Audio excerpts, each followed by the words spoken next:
Hey guys, welcome back to my channel. അപ്പോൾ നമ്മുടെ പുതിയ വീഡിയോയിലേക്ക് എല്ലാവർക്കും സ്വാഗതം. ഇന്ന് കുറേ നാൾ കൂടി ഞാനൊരു day in my life at my house, എൻ്റെ വീട്ടിൽ വെച്ചിട്ടൊരു day in my life shoot ചെയ്തേക്കുവാണ് കേട്ടോ. ഷൂട്ട് ചെയ്തിട്ടൊക്കെ കുറച്ച് ദിവസമായി. എനിക്കിപ്പോഴാണ് ഒന്ന് മൈൻഡും ബോഡിയും ടൈമും ഒക്കെ എല്ലാം ഒത്തൊത്ത് വന്നത് കേട്ടോ. ഒരു ലോങ് വീഡിയോ എടുത്ത് ഷൂട്ട് ചെയ്ത് വോയിസ് ഓവർ ചെയ്യാനൊന്നും ഇപ്പം ഞാൻ അങ്ങനെ മെൻ്റലി ഓക്കെ അല്ല. വേറൊന്നുമല്ല, എൻ്റെ ഇൻസ്റ്റ അക്കൗണ്ട് ഇപ്പം ഹാക്കായി പോയിട്ട് ഏകദേശം ഒരു 2 വീക്സിന് മേലെയായി. അത് നല്ല വിഷമമുണ്ട് എനിക്ക്. അത് റിക്കവർ ചെയ്യാനായിട്ടൊരു ഏജൻസിനെ ഏൽപ്പിച്ചിട്ടുണ്ട്. അതവർ മാക്സിമം ചെയ്തുകൊണ്ടിരിക്കുകയാണ്. 35 ദിവസത്തിനകം എന്നൊക്കെയാണ് പറയുന്നത്. അപ്പോൾ അതിനകം കിട്ടുമെന്ന പ്രതീക്ഷയിലാണ് ഞാൻ ഇരിക്കുന്നത് കേട്ടോ. അതുകൊണ്ടിട്ട് എനിക്ക് ഇതൊക്കെ കുറച്ച് മുന്നേ എടുത്ത് വെച്ച വീഡിയോ ആണ് കേട്ടോ. അന്നൊന്നും പോസ്റ്റ് ചെയ്യാനുള്ളൊരു അപ്പം തന്നെ പോസ്റ്റ് ചെയ്യാനുള്ളൊരു ആ ഒരു സന്തോഷം എനിക്ക് മനസ്സിലില്ലാത്തതുകൊണ്ടിട്ടാണ് ഞാൻ ഇങ്ങനെ ലാഗ് ചെയ്ത് വെച്ചിട്ടാ. ഇപ്പോൾ ഷോർട്സ് ഇടാനും ഇത്തിരി താല്പര്യക്കുറവ് ഞാൻ കാണിക്കുന്നുണ്ട്. എന്നാലും എല്ലാം എടുത്ത് വെച്ചിട്ടുണ്ട്. പക്ഷേ എടുത്ത് ഇത് പോസ്റ്റ് ചെയ്യാൻ എനിക്ക് അങ്ങനെ എന്തോ മനസ്സൊക്കെ സമ്മതിക്കുന്നില്ല, ഒരു വിഷമം പോലെ. വേറൊന്നുമല്ല, ഇതിങ്ങനെ എപ്പോഴും ഇൻസ്റ്റയുടെ കാര്യം ആലോചിച്ചുകൊണ്ടിരിക്കുമ്പോഴേ നമ്മുടെ ഒരു വരുമാന മാർഗ്ഗം കൂടിയാണല്ലോ. അപ്പോൾ ഒരു വഴി ക്ലോസ് ആകുമ്പോൾ ഉള്ള ഒരു വിഷമമാണ്. നമ്മൾ പെട്ടെന്ന് ഉണ്ടാക്കിയെടുത്തൊരു അക്കൗണ്ടൊന്നും അല്ലല്ലോ. അത് ഇങ്ങനെ കൈവിട്ട് പോകണ ഒരു സ്ഥിതി ആയി എന്നറിയുമ്പോൾ ഒരു സങ്കടം. പക്ഷേ പോയില്ല എന്നുള്ളത് ഉറപ്പായി. അതുകൊണ്ട് കിട്ടുന്നുള്ള ഉറപ്പുണ്ട്. അതുകൊണ്ടാണ് വീണ്ടും പഴയ എനർജിയിൽ ഞാൻ വീഡിയോ ഒക്കെ ഷൂട്ട് ചെയ്യാൻ തുടങ്ങിയേക്കണത് കേട്ടോ. പിന്നെ ഒരു പുതിയ ഇൻസ്റ്റ അക്കൗണ്ട് തുടങ്ങിയിട്ടുണ്ട്. അതിലാണ് ഇപ്പോൾ വീഡിയോസ് ഇട്ട് വരുന്നത്. ഒരു ഗ്യാപ്പ് വേണ്ടല്ലോ എന്ന് ഓർത്തിട്ടാണ് കേട്ടോ. അപ്പോൾ ഇത് വീട്ടിൽ വന്ന ദിവസം എടുത്തൊരു ഡേ ഇൻ മൈ ലൈഫാണ്. അങ്ങനെയാണ് കാര്യങ്ങളൊക്കെ. എന്നിട്ട് താമസിച്ച് എഴുന്നേറ്റു. കാരണം കഴിഞ്ഞ ഒരു വീക്ക് എന്ന് പറഞ്ഞാൽ എനിക്ക് ഫുൾ നേരത്തെ ഡ്യൂട്ടിക്ക് പോകേണ്ട ഒരു വീക്കായിരുന്നു കേട്ടോ. അതുകൊണ്ടിട്ട് തന്നെ ഓഫ് കിട്ടിയ ദിവസം നന്നായിട്ടൊക്കെ കിടന്നു തുടങ്ങി. എന്നാലും ഒരാഴ്ച ഫുള്ള് നമ്മൾ കണ്ടിന്യൂസ് നേരത്തെ എഴുന്നേറ്റിട്ട് നമുക്ക് പെട്ടെന്ന് ഇടയ്ക്കൊരു ദിവസം എന്തെങ്കിലും അവധി കിട്ടുമ്പോൾ നമുക്ക് ആ ഒരു പഴയ സമയത്ത് തന്നെ നമ്മൾ എഴുന്നേറ്റ് പോകും. നമുക്കൊരു 10 മണി വരെ കിടന്നുറങ്ങണം എന്ന് വെച്ചാൽ നടക്കില്ല. ഞാൻ അങ്ങനെ ഒരു 7 മണിയൊക്കെ ആയപ്പോൾ ഞാനും പതുക്കെ പൊങ്ങി എഴുന്നേറ്റ് പിന്നെ കുറച്ച് നേരം കിടന്നു കേട്ടോ. ദച്ചൂട്ടി അല്ലുക്കുഞ്ഞ് ഇപ്പോൾ സ്കൂളിൽ വിടുന്നതുകൊണ്ട് തന്നെ അവരും ഒരു 8 ആകുമ്പം ദച്ചൂട്ടി എഴുന്നേൽക്കുന്നുണ്ട് കേട്ടോ. അതുകൊണ്ട് ഞാൻ കുറച്ചും കൂടി പിടിച്ച് കിടത്തി, അല്ലെങ്കിൽ കിടക്കാൻ വേണ്ടിയിട്ടും കിടത്തിയിട്ടാണ് ഒരു കുറച്ച് കഴിഞ്ഞാണ് താഴെ ഇറങ്ങി വന്നത് കേട്ടോ. അല്ലുക്കുഞ്ഞ് ഇപ്പോഴും എഴുന്നേറ്റിട്ടില്ല. പിന്നെ ഞാൻ നേരെ ചെന്നിട്ട് എക്സസൈസ് ചെയ്യുവാണ് കേട്ടോ. എക്സസൈസ് മീൻസ് നമ്മുടെ എന്താണ് ഇതിൻ്റെ പേര് പറഞ്ഞതല്ല, ഫിസിയോതെറാപ്പി. നമ്മുടെ ഷോൾഡർ പെയിൻ കുറയ്ക്കാനായിട്ട് ഹോസ്പിറ്റലിൽ നിന്ന് കുറച്ച് വർക്കൗട്ട്സ് പോലെ പറഞ്ഞു തന്നിട്ടുണ്ട്. ഈ ഒരു സാധനം വെച്ച്, ഈ ബാൻഡ് വെച്ചിട്ട് ചെയ്യേണ്ടതാണ്. അത് ഞാൻ ചെയ്തുകൊണ്ടിരിക്കുവാണ്.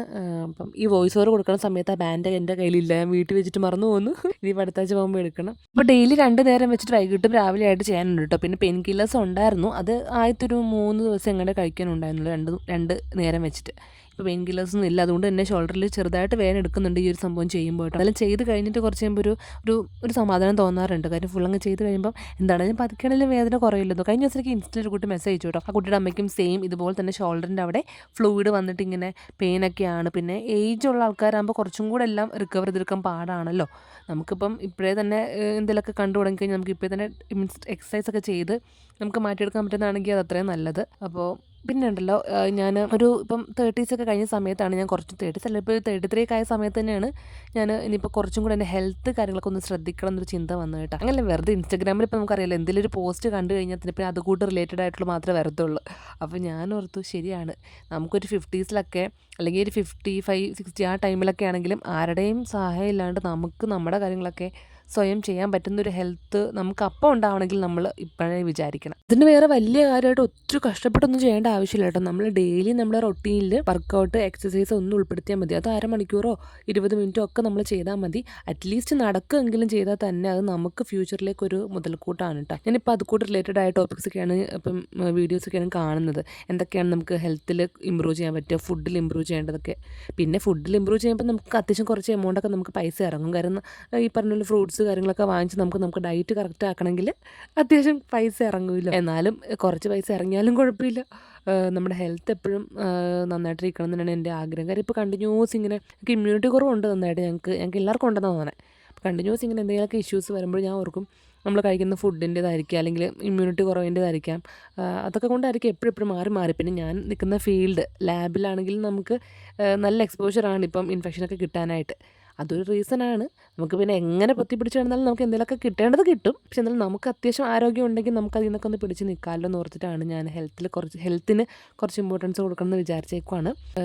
അപ്പം എന്തൊക്കെയാണ് നടക്കുമെന്ന് നോക്കട്ടെ. ഞാൻ കുറച്ച് കാര്യങ്ങളൊക്കെ പ്ലാൻ ചെയ്തിട്ടുണ്ട്. ഒന്നും ഞാൻ പറയുന്നില്ല കേട്ടോ. കാരണം എന്ത് പറഞ്ഞാലും എനിക്ക് നടക്കാറില്ല കേട്ടോ. എന്താണെന്നറിയത്തില്ല. അതുകൊണ്ട് ഞാൻ കുറച്ചൊക്കെ നടന്ന് കഴിഞ്ഞിട്ട് റിസൾട്ട് കൊണ്ടുവന്ന് നോക്കിയിട്ട് നിങ്ങളോടും കൂടെ ഷെയർ ചെയ്യാവേ. അതുപോലെ തന്നെ എനിക്ക് റിസൾട്ട് കിട്ടിയൊരു കാര്യമാണ് സ്കിൻ കെയർ എന്ന് പറഞ്ഞാൽ. അത് ഞാനിപ്പോൾ ഒരു 7-8 മാസം കണ്ടിന്യൂസ് ചെയ്തിട്ട് എനിക്ക് റിസൾട്ട് വന്നുകൊണ്ടാണ് ഞാൻ ധൈര്യമായിട്ട് എല്ലാവരോടും പറയണത്. ഇതുവരെയും സ്കിൻ കെയർ ചെയ്യാത്തവരുണ്ടെങ്കിൽ ഒന്ന് ചെയ്ത് നോക്കുക.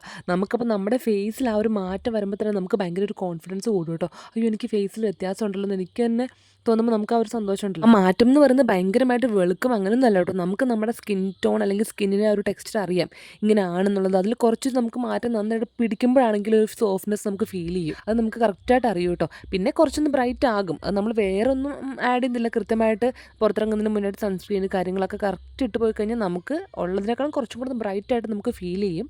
എനിക്കിതിപ്പോൾ നന്നായിട്ട് തോന്നുന്നുണ്ട്. എനിക്ക് മാത്രമല്ല, എന്നെ കുറേ നാൾ കൂടി കണ്ടിട്ട് വന്ന ആൾക്കാരൊക്കെ പറഞ്ഞിട്ടുണ്ട് ഫേസിൽ എന്തൊരു മാറ്റമുണ്ട് കേട്ടോ, നന്നായിട്ട് പണ്ടത്തെ പോലെ അന്ന് കണ്ടതുപോലെ അല്ല എന്നുള്ളത് ഒരുപാട് പേര് പറഞ്ഞിട്ടുണ്ട്. അപ്പോൾ ഇതുവരെ സ്കിൻ കെയർ ട്രൈ ചെയ്ത് നോക്കാത്തതുകൊണ്ട് ഇതൊന്ന് ട്രൈ ചെയ്യുക കേട്ടോ. കാരണം നിങ്ങൾക്ക് തന്നെ ഡയറക്റ്റ് ആ ഒരു മാറ്റം ഫീൽ ചെയ്യാൻ പറ്റും. വേറെ ഒന്നും വേണ്ട. ഒത്തിരി എക്സ്പെൻസീവുള്ള സാധനം വാങ്ങിക്കുകയും വേണ്ട, പക്ഷേ ഒത്തിരി ലോക്കലായിട്ടുള്ളതും വാങ്ങരുത്. ഒരു മിനിമം അത്യാവശ്യം റേറ്റിംഗ് ഒക്കെ നോക്കിയിട്ട് വാങ്ങിക്കുക. ടോണർ, സെറം, മോയ്സ്ചറൈസർ, സൺസ്ക്രീൻ ഇത്രയും തന്നെ ഓർഡറിൽ അപ്ലൈ ചെയ്താൽ മതി. ഓരോന്ന് അപ്ലൈ ചെയ്യുമ്പോഴും ആദ്യം ടോണർ ആണെങ്കിൽ അതൊന്ന് മുഖത്തോട്ട് അബ്സോർബ് ആയതിന് ശേഷം അടുത്തത് അപ്ലൈ ചെയ്യുക. അങ്ങനെ അപ്ലൈ ചെയ്ത് പോവുക. അത് രാവിലെയും വൈകിട്ടും ചെയ്യുക. പിന്നെ നമ്മൾ എന്ത് കാര്യം ചെയ്താലും നമുക്ക് സ്വിച്ചിട്ട് പോലെ റിസൾട്ട് കിട്ടില്ല. നമ്മൾ ക്ഷമയോടുകൂടി കാത്തിരിക്കുക. അപ്പോൾ ഇന്ന് ചെയ്തെന്ന് വെച്ചിട്ട് ഒരാഴ്ച കഴിഞ്ഞിട്ടാണെങ്കിലും റിസൾട്ട് കിട്ടണമെന്നില്ല. ഇപ്പോൾ സ്കിൻ കെയർ ഒക്കെ ചെയ്യുമ്പോൾ പതുക്കെ നമ്മുടെ സ്കിന്നായിട്ട് അത് ഓക്കെ ആയിട്ട് വന്ന് എനിക്ക് തോന്നുന്നത് ഒരു 6 മാസമൊക്കെ കഴിഞ്ഞിട്ടാണ് എനിക്കത് ഫേസിൽ തോന്നി തുടങ്ങിയത് മാറ്റം ഉണ്ടല്ലോ എന്നുള്ളത്.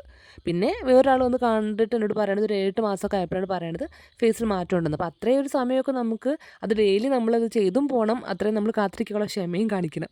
ഇന്നിട്ടിട്ട് നാളെ റിസൾട്ട് വേണമെന്ന് നമുക്ക് വെച്ച് കഴിഞ്ഞാൽ ഒന്നും നടക്കില്ല. അപ്പോൾ അങ്ങനെ വിചാരിക്കുകയാണ് നമ്മൾ ക്ഷമയോടുകൂടി കൺസിസ്റ്റൻ്റ് ആയിട്ട് ഇടുക. അതിപ്പോൾ എന്ത് കാര്യത്തിൽ നമ്മൾ കൺസിസ്റ്റൻ്റ് ആയിട്ട് നിന്ന് കഴിഞ്ഞാൽ നമുക്ക് അതിൻ്റെ റിസൾട്ട് പതുക്കെയാലും കിട്ടുമല്ലോ. അങ്ങനെയാണ് ഞാൻ ചെയ്തത്. അപ്പോൾ എനിക്ക് ചെയ്ത് റിസൾട്ട് കിട്ടിയ കാര്യമായതുകൊണ്ടാണ് ഞാൻ ഇത്ര ധൈര്യമായിട്ട് പറയുന്നത് കേട്ടോ. ഇന്ന് വീട്ടിൽ ഓഫായിട്ട് നിന്ന് ദിവസമായതുകൊണ്ട് തന്നെ നമ്മൾ ക്യാൻറ്റീനിൽ പോകുമെന്ന് വിചാരിച്ചാണ് കേട്ടോ. എന്ന് വെച്ചാൽ ക്യാൻറ്റീൻ എന്ന് വെച്ചാൽ പോലീസ് ക്യാൻറ്റീനാണ്.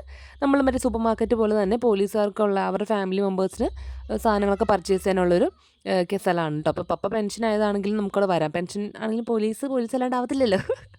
അങ്ങനെ പെൻഷൻകാർക്കും എല്ലാവർക്കും വരാം. അങ്ങനെ മാസത്തിലൊരു തവണ അമ്മയൊക്കെ വരാറുണ്ട്. അപ്പോൾ ഇത്തവണ ഞങ്ങളുള്ള ദിവസമാണ് അവർ വന്നത്.